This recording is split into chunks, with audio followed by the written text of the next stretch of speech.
Well, hey, Southern Oregon, welcome back to the Real Estate Show. So glad you could join us again today. I'm Alice Lema. I'm a broker here in beautiful Southern Oregon with John L. Scott Real Estate and your host of the Real Estate Show.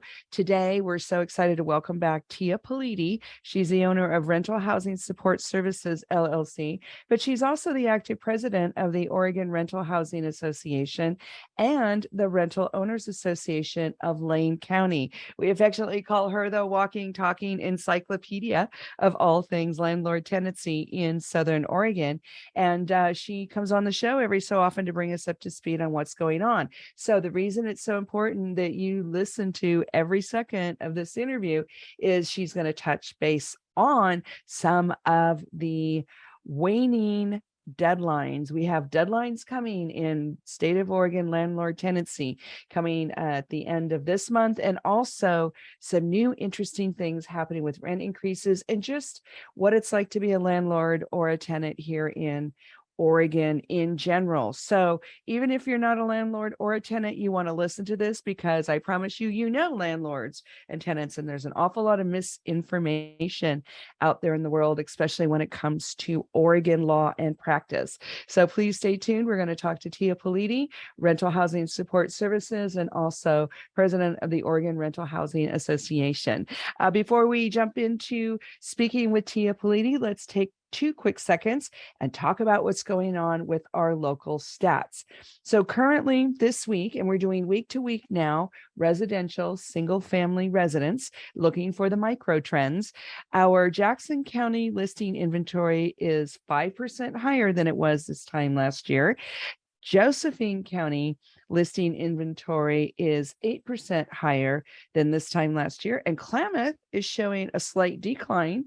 This week, they are down 6% in listings from this time last year. But let's jump ahead to closings and price, because that's what's on everybody's mind. Jackson County is down 2% in closings this week from last year. Josephine County is down 9% in closings from this time last year. And Klamath is down 4% in closing from this time last year.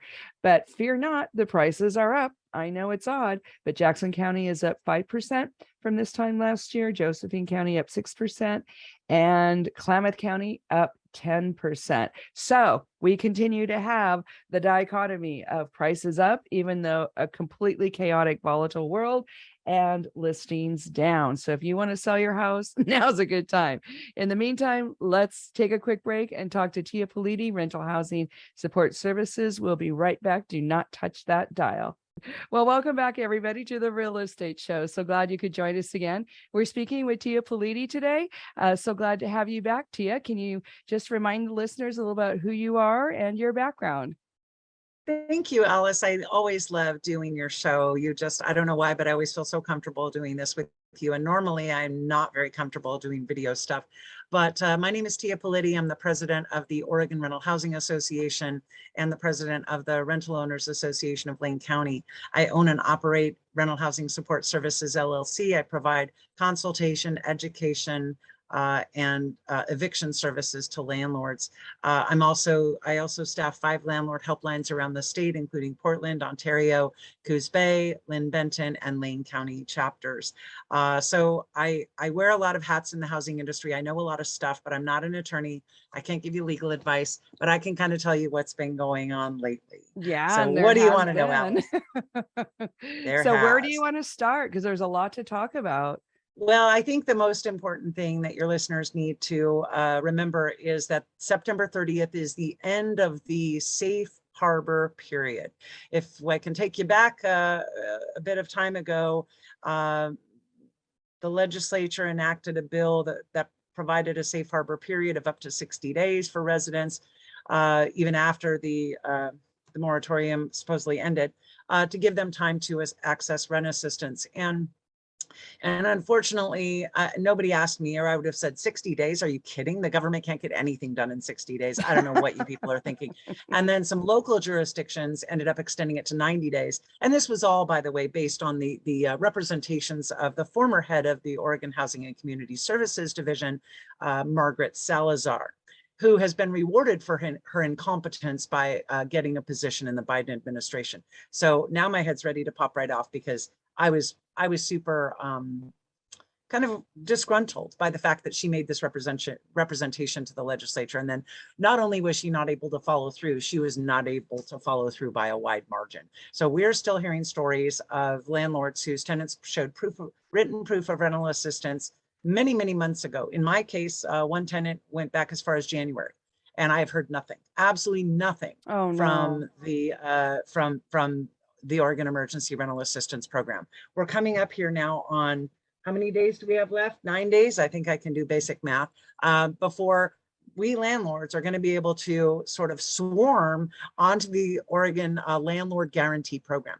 So when that law was passed, it was temporary and had a sunset of September 30th. So when it was passed, what they did was they said, okay, we put $10 million in a fund for landlords. That fund will be available if the safe harbor period expires for whatever reason and the tenant has not paid the rent.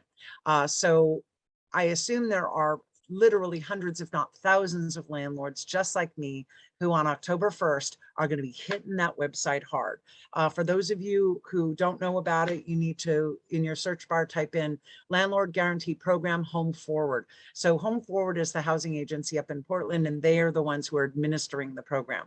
I have talked to several of my members around the state who have accessed the funds through that site, and it's been very straightforward and relatively simple and easy to accomplish. But what I'm concerned about is on October 1st, when all of us who haven't been paid are swarming that site, I imagine the site might shut down. I don't know what is going on, but I can't believe that they are still so far behind. Like, I think there's landlords whose tenants applied even well before mine, who still haven't gotten their money or any decision.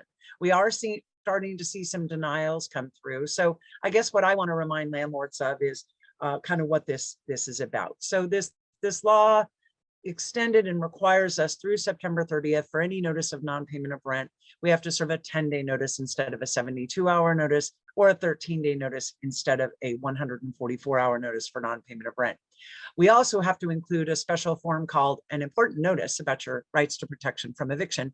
And the form tells them that if they had applied for rent assistance on or before June 30th, that they're protected from eviction. Why we have to keep serving that form is absolutely baffling to me, because I think all it's doing is confusing renters going, oh, I can still apply and be protected. Oh, yeah. No, you can't.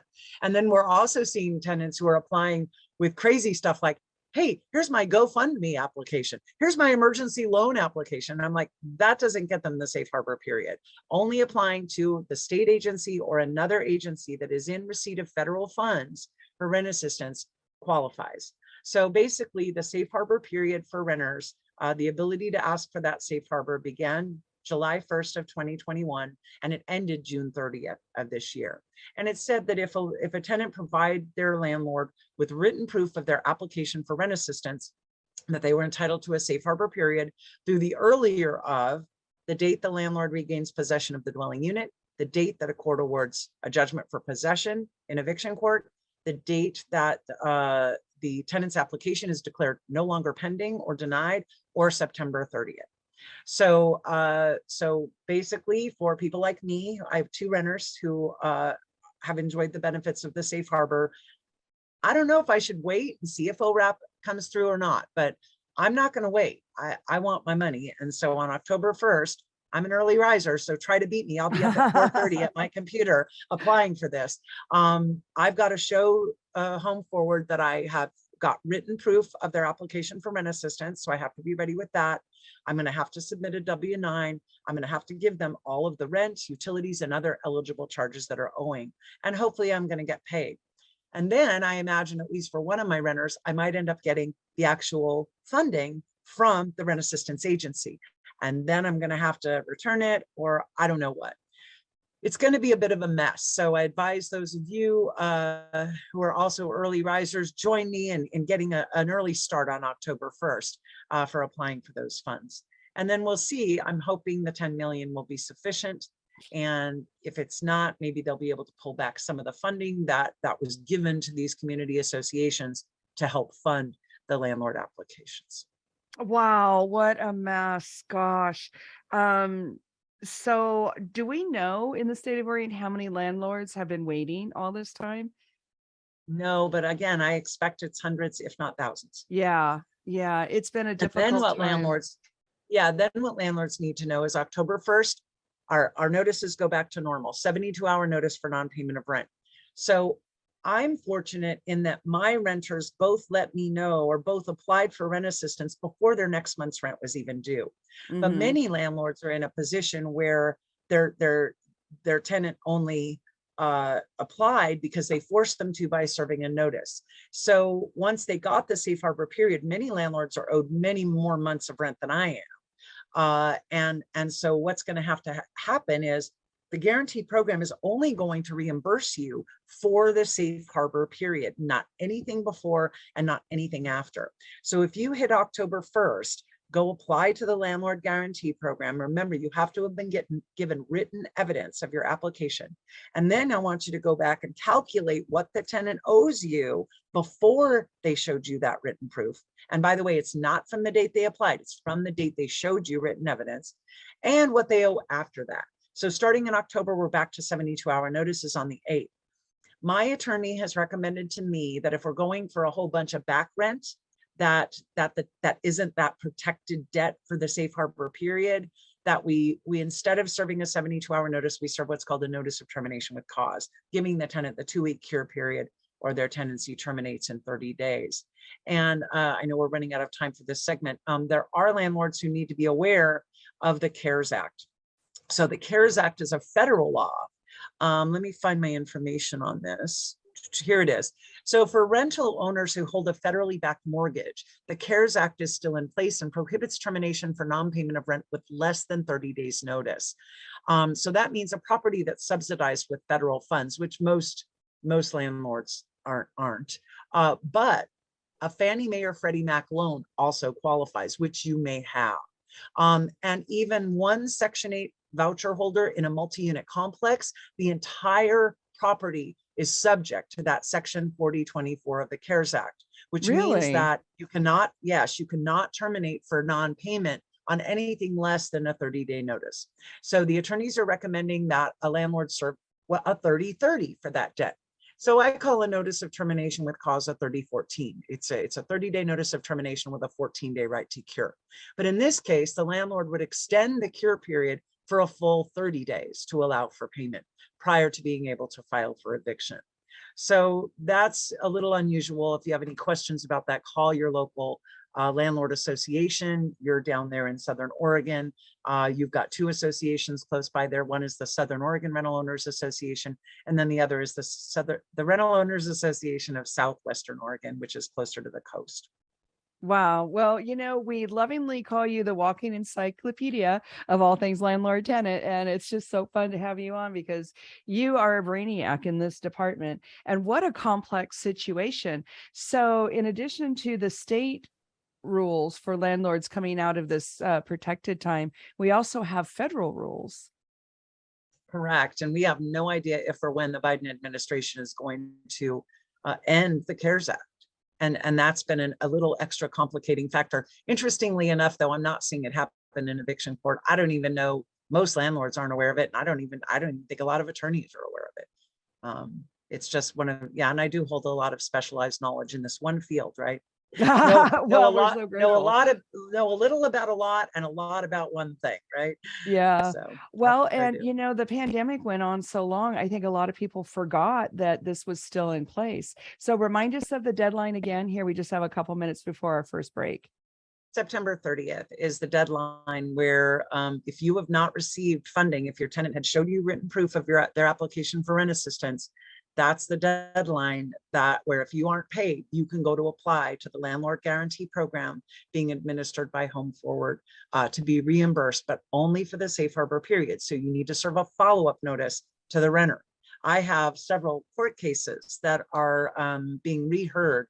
We're going back to court in early October to report on the tenant's application. So and where that court case is at. So that's going to be really interesting as well. The courts are going to be a bit of a mess October 1st and after. I know my local courthouse is extending first appearances out because they're just being so jammed with cases every day.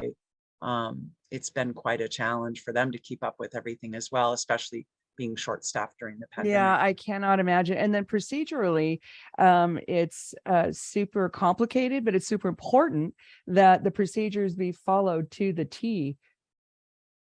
That's correct. Yeah, you don't want to mess that up and lose an eviction court only to have to start over again. So Mhm. contact an eviction specialist or an attorney to assist you through that. And remember that your renter is responsible for reimbursing you for those costs that you've incurred due to their Yeah, I bet a lot of landlords don't know that. non-compliance.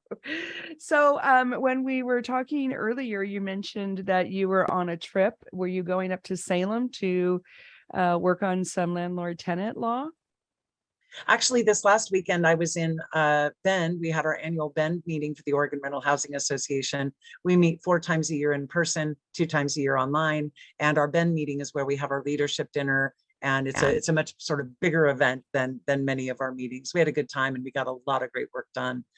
Oh, good, Yeah, good, good. Ora's So doing really well, and we're here to support you. We've got a lobbyist, we've got legislative directors. We're all trying to push for you to have the best possible outcome in Salem.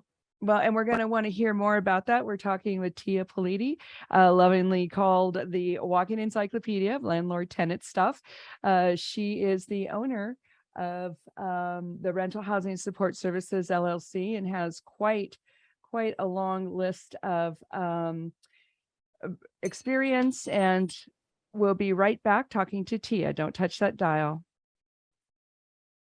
Well, welcome back, everybody, to the Real Estate Show. Alice Lema here. I'm a broker at John L. Scott, having a great conversation with my favorite people, Tia Politi from Rental Housing Support Services, LLC. And there's so much to talk about. We were just spending the last segment talking about the deadlines coming up for the CARES Act and the state of Oregon, September 30th. Great deadlines to keep track of. What else has changed or is looming in the state of Oregon landlord tenant world?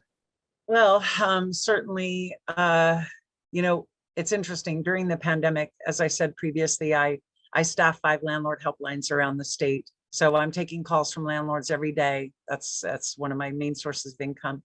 And for 2.5 years, I've been what I call talking people off the ledge. Don't jump, hang in there. And throughout this time, it's made my job incredibly challenging. And yet I'm a positive person. I'm one of those optimistic glass half full people. And a couple of months ago, I was asking myself, like, where's the silver lining in this cloud of the pandemic for us? So many landlords have lost so much money, been just spit on by their renters. Like, where's our silver lining?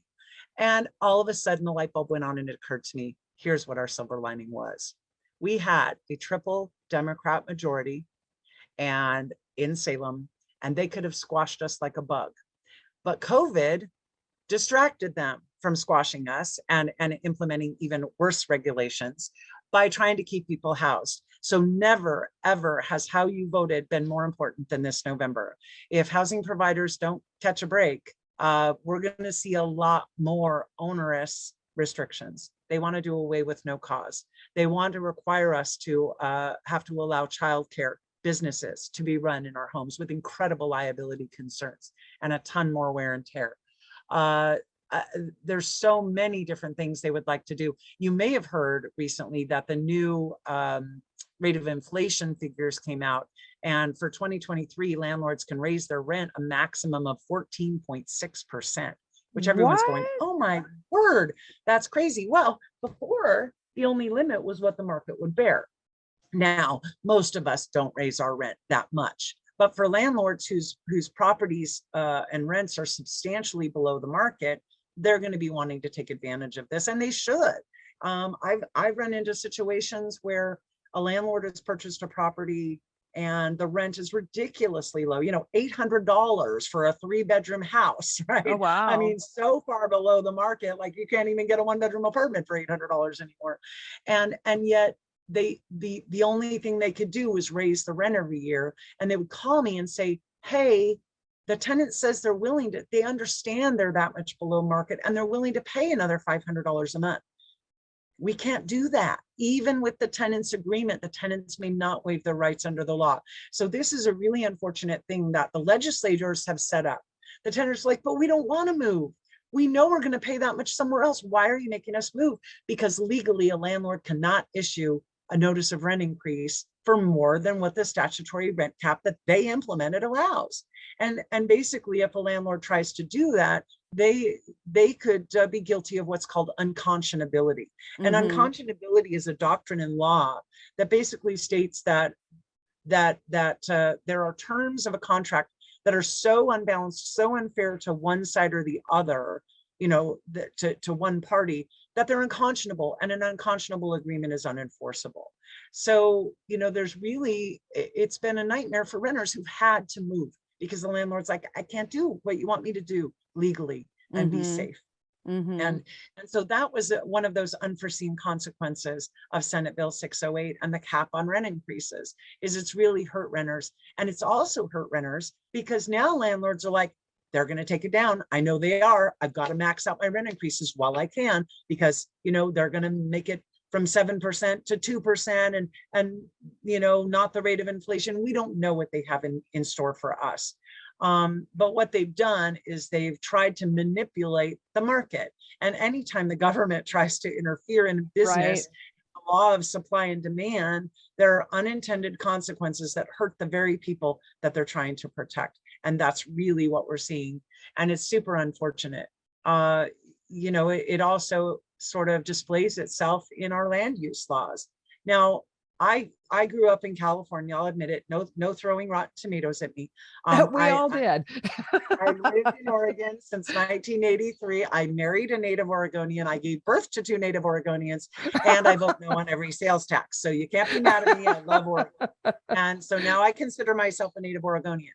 But, where was I going with that? So, where I grew up, moving here, I'm still not finding the connection I was trying to make there. We were talking about how unfortunate it is and the adverse effects all these laws when Oregon was trying to protect the tenants. And now it's creating even more of a shortage because people just don't want to be landlords. It is. And actually, that's another thing we've seen is flight. Landlords are selling their units in Oregon and they're buying up in the more red states, Idaho, Florida, Texas, and Arizona. We're seeing a lot of that, a lot of landlords getting out of the business. But interestingly enough, what we're also seeing are the new investors coming in. For them, this is the way it's always been. But for legislators putting artificial caps on free market. Oh, that's where I was going with it. It was the idea of sprawl. So I grew up in Southern California in my young years, and then I was in Northern California in high school. And that's what I saw was the sprawl. And so none of us wants to recreate California here in Oregon, right? We don't want the sprawl. And so there needs to be, I understand, reasonable limits on property development so we don't end up in that same, we need to preserve our resource land, et cetera.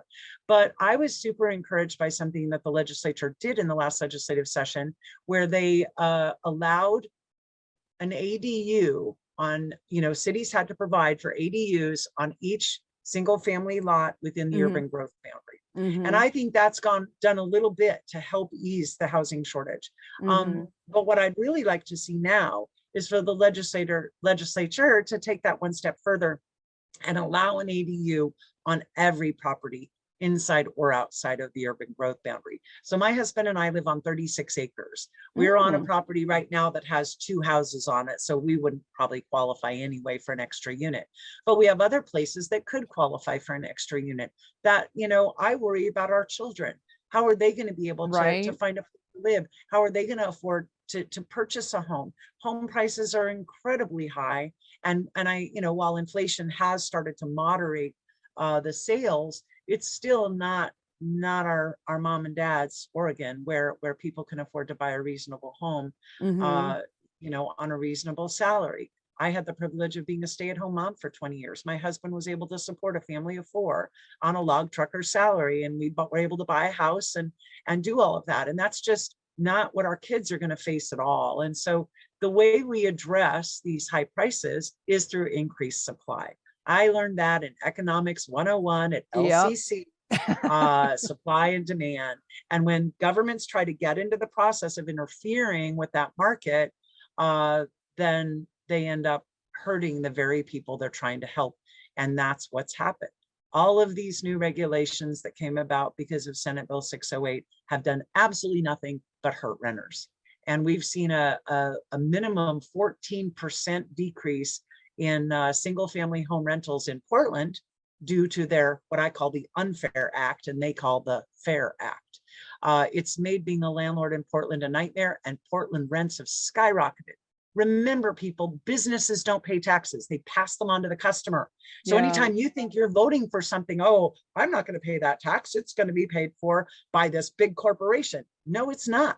That's what Bill Burrows taught me at LCC. It's going to be paid by the customer because the business has to make money. And so all of these regulations are only serving to increase rent and make it much more challenging for renters with poor history to get into a place, right? Before, we could take a chance on someone. You know, really, I've turned my life around. Okay, I'll take a chance on you. And right now we still have the first year where we can give a 30-day no cause notice. But what it's resulted in is marginal applicants having no chance at all. And the more they head down this road, the harder it's going to be for those folks. And all they think about as a solution is let's make it tougher for landlords to say no to marginal applicants, which then makes people go, why am I in this business at all? Well, that's what they say. Yep. Yeah. Well, let me say there's a lot of good reasons to be in this business. My husband and I both grew up in poverty.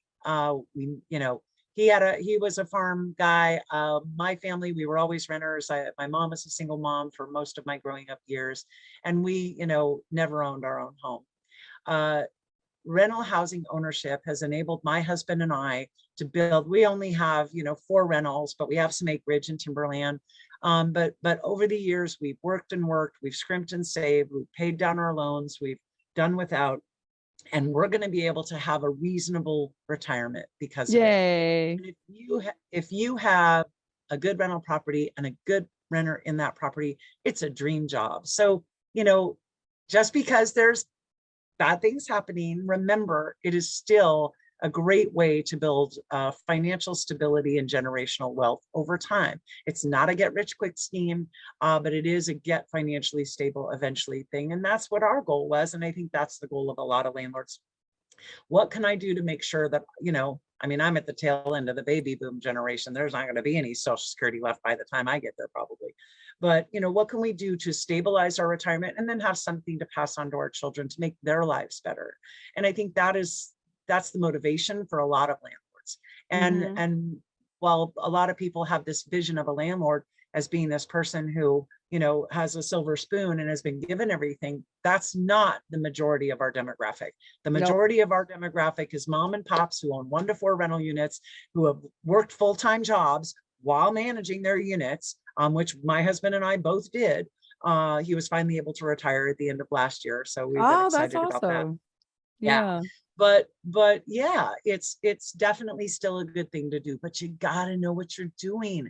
You've got to know this is a business. It has laws, it has rules. And if you're going to be a landlord, you either should hire a property manager who knows what they're doing, or you should join a local association and get educated.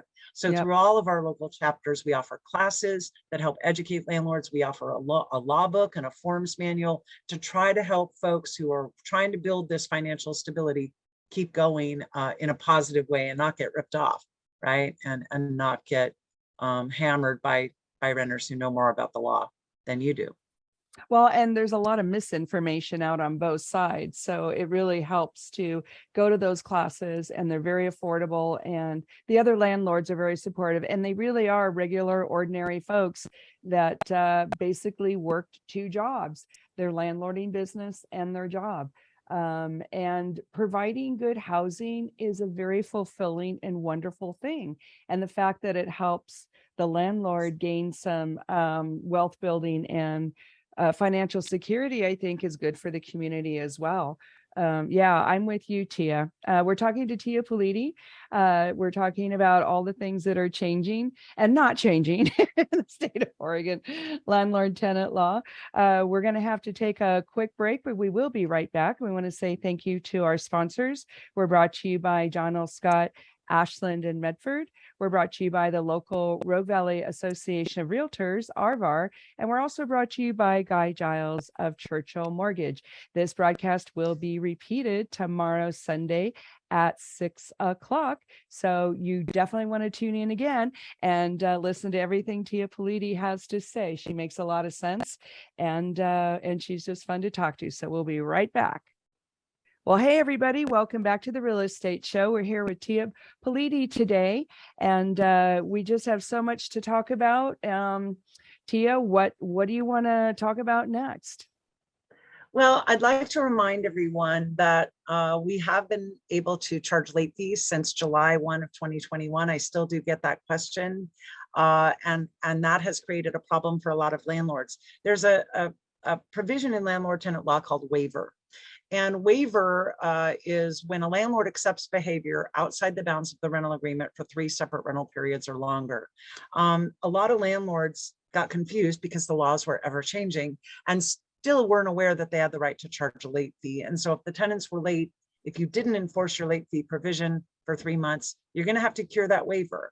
And my attorney has taught me that you can cure that waiver with a 30-day notice of change in terms, saying, hey, I haven't been enforcing the late fee, but this is your notification. The beginning November 1st, the original. Oh, so you can go back and do that. That's good. You can, yeah, you can cure certain types of waiver. You can't cure every waiver, but there are a lot of them you can cure, and a late fee is one of them. Another thing that has really messed a lot of landlords up is during the pandemic, House Bill 4213, House Bill 4401, we were allowed to accept partial payments and not create waiver. Now that changed March 1st of this year. You could no longer accept partial payments. Another huge change that happened March 1st of this year was in regards to what's called the application of tenant payments. And that's covered under ORS 90.220. And basically it says, regardless of how a payment is designated by the tenant, the landlord must or shall, not must, shall apply payments as follows.